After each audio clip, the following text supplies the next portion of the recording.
मत्ती 27 अध्याय। पिलातुस के सामने यीशु। जब भोर हुई तो सब प्रधान याजकों और लोगों के पुरनियों ने यीशु को मार डालने की सम्मति की। उन्होंने उसे बांधा और ले जाकर पिलातुस हकीम के हाथ में सौंप दिया।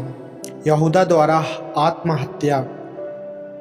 जब उसके पकड़वाने वाले यहूदा ने देखा कि वह दोषी ठहराया गया है तो वह पछताया और वे 30 चांदी के सिक्के प्रधान याजकों और पुरानियों के पास फेर लाया और कहा, मैंने निर्दोष को घात के लिए पकड़वा कर पाप किया है। उन्होंने कहा, हमें क्या, तू ही जान। तब वह उन सिक्कों को मंदिर में फेंक कर चला गया और जाकर अपने आप को फांसी दी। प्रधान याजकों ने उन सिक्कों को लेकर कहा, इन्हें भंडार में रखना उचित नहीं, क्योंकि यह लहू का दाम है। अतः उन्होंने सम्मति करके उन सिक्कों से परदेशियों के गाड़े जाने के लिए कुम्हार का खेत मोल लिया। इस कारण वह खेत आज तक लहू का खेत कहलाता है। तब जो वचन यिर्मयाह भविष्यवक्ता के द्वारा कहा गया था वह पूरा हुआ।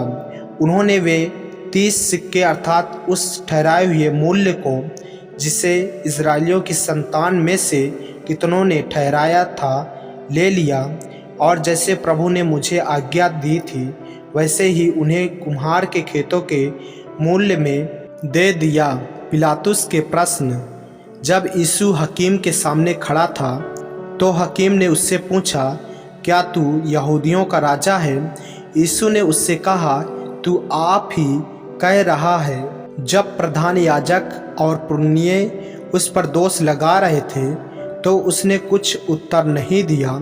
इस पर पिलातुस ने उससे कहा, क्या तू नहीं सुनता कि ये तेरे विरोध में कितनी गवाहियाँ दे रहे हैं?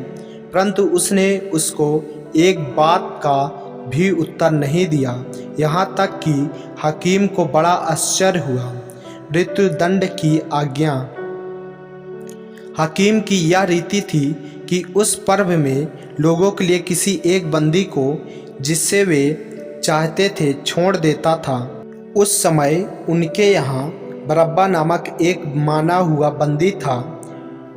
अतः जब वे इकट्ठे हुए तो पिलातुस ने उनसे कहा, तुम किसको चाहते हो कि मैं तुम्हारे लिए छोड़ दूं, बरअब्बा को या यीशु को, जो मसीह कहलाता है? क्योंकि वह जानता था कि उन्होंने उसे डाह से पकड़वाया है। जब वह न्याय की गद्दी पर बैठा हुआ था तो उसकी पत्नी ने उससे कहला भेजा, तू उस धर्मी के मामले में हाथ न डालना, क्योंकि मैंने आज स्वप्न में उसके कारण बहुत दुख उठाया है। प्रधान याजकों और पुरनियों ने लोगों को उभारा कि वे बरअब्बा को मांग लें और यीशु का नाश कराएं। हकीम ने उनसे पूछा, इन दोनों में से किसको चाहते हो कि मैं तुम्हारे लिए छोड़ दूं? उन्होंने कहा, बरअब्बा को। पिलातुस ने उनसे पूछा, फिर यीशु को, जो मसीह कहलाता है, क्या करूं? सब ने उससे कहा, वह क्रूस पर चढ़ाया जाए। हकीम ने कहा, क्यों, उसने क्या बुराई की है? परंतु वे और भी चिल्ला चिल्ला कर कहने लगे, वह क्रूस पर चढ़ाया जाए। जब पिलातुस ने देखा कि कुछ बन नहीं पड़ता परंतु इसके विपरीत हुल्लड़ बढ़ता जाता है, तो उसने पानी लेकर भीड़ के सामने अपने हाथ धोए और कहा, मैं इस धर्मी के लहू से निर्दोष हूँ, तुम ही जानो। सब लोगों ने उत्तर दिया, इसका लहू हम पर और हमारी संतान पर हो।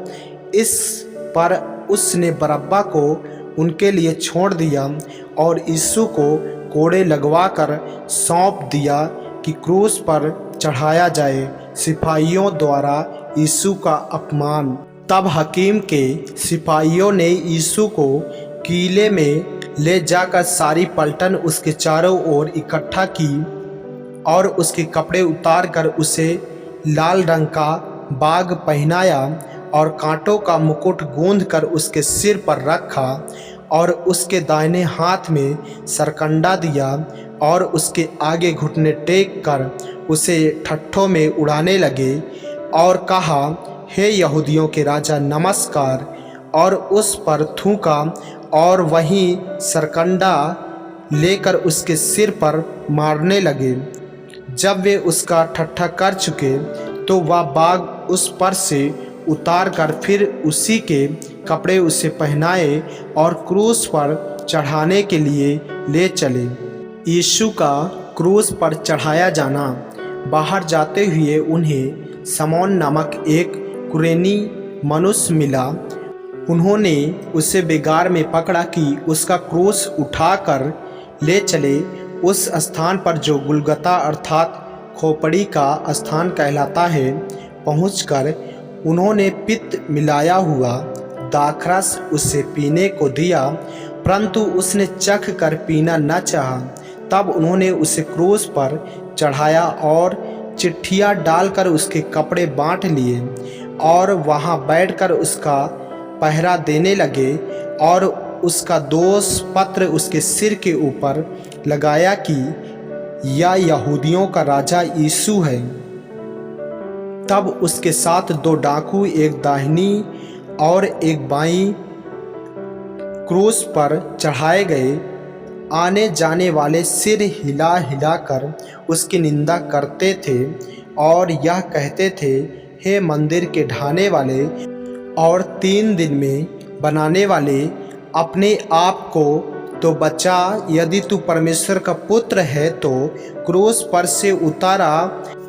इसी रीति से प्रधान याजक भी शास्त्रियों और पुरानियों समेत ठट्ठा कर कर के कहते थे, इसने औरों को बचाया और अपने आप को नहीं बचा सकता। या तो इज़राइल का राजा है, अब क्रूस पर से उतर आए तो हम उस पर विश्वास करें। उसने परमेश्वर पर भरोसा रखा है। यदि वह इसको चाहता है तो अब इसे छुड़ा ले, क्योंकि इसने कहा था, मैं परमेश्वर का पुत्र हूँ। इसी प्रकार डाकू भी जो उसके साथ क्रूसों पर चढ़ाए गए थे उसकी निंदा करते थे। यीशु का प्राण त्यागना। दोपहर से लेकर तीसरे पहर तक उस सारे देश में अंधेरा छाया रहा। तीसरे पहाड़ के निकट यीशु ने बड़े शब्द से पुकार के कहा, एली एली लमा सब्तनी, अर्थात हे मेरे परमेश्वर तूने मुझे क्यों छोड़ दिया। जो वहाँ खड़े थे उनमें से कितनों ने यह सुनकर कहा, वह तो एलिया को पुकारता है। उनमें से एक ने तुरंत दौड़ा और स्पंज लेकर सिरके में डुबाया और सरकंडे पर रखकर उसे चुसाया। औरों ने कहा, रह जाओ, देखो एलिया उसे बचाने आता है कि नहीं।